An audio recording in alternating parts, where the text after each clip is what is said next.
Hi, I'm Butch Phelps. 2020 was a very tough year for all of us, mentally, physically, and financially. I've learned over my lifetime that sharing gratitude has been a big help for me in balance in all aspects of my life. I want to share with you today the 5 ways of using gratitude to help with your mental wellness.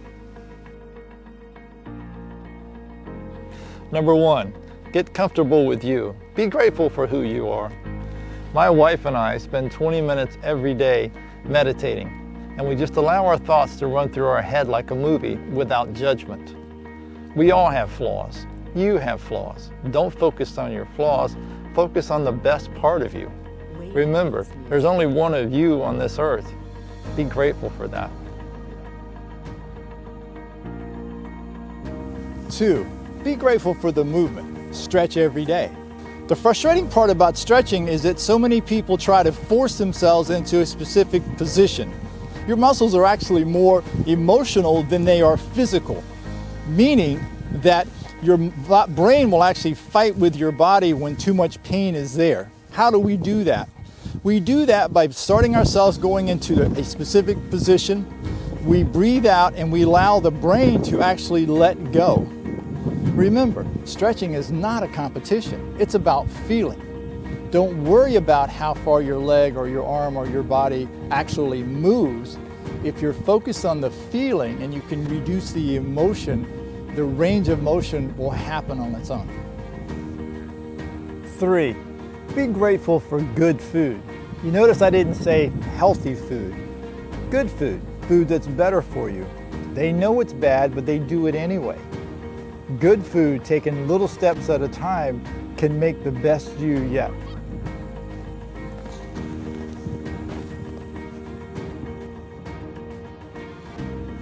4, love like you've never been hurt before.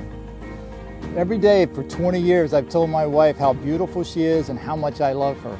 She's been a real inspiration in my life. But like you, I've been hurt by several people in my lifetime.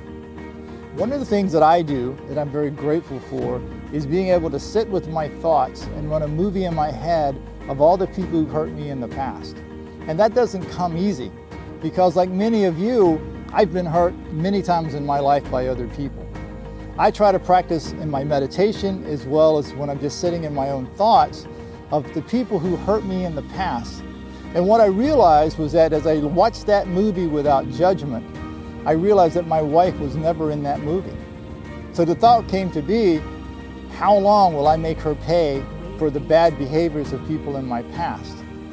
When I gave up on that and realized that she was no part of that, telling her every day how beautiful she is, how much I love her, just makes it so much better. And after 20 years, when I look at my wife, she looks better today than she did when I first met her. And that's only because our love has grown for years from that. So here's a promise. I promise you that if you stop allowing people who had bad behaviors in your past mess up a great relationship in your future. 5, dance like no one's watching. Be grateful that you can dance. This is a tough one for me of the 5, and my wife has helped me a lot with this one. Whenever I'm focused on her on a dance floor dancing, my confidence goes high. I always thought people were laughing at me when I danced. The reality of what I'd learned from my friends was that they were laughing out of fear, guilt, and shame. In fact, most of them were envious that I actually got on the floor and danced with my wife.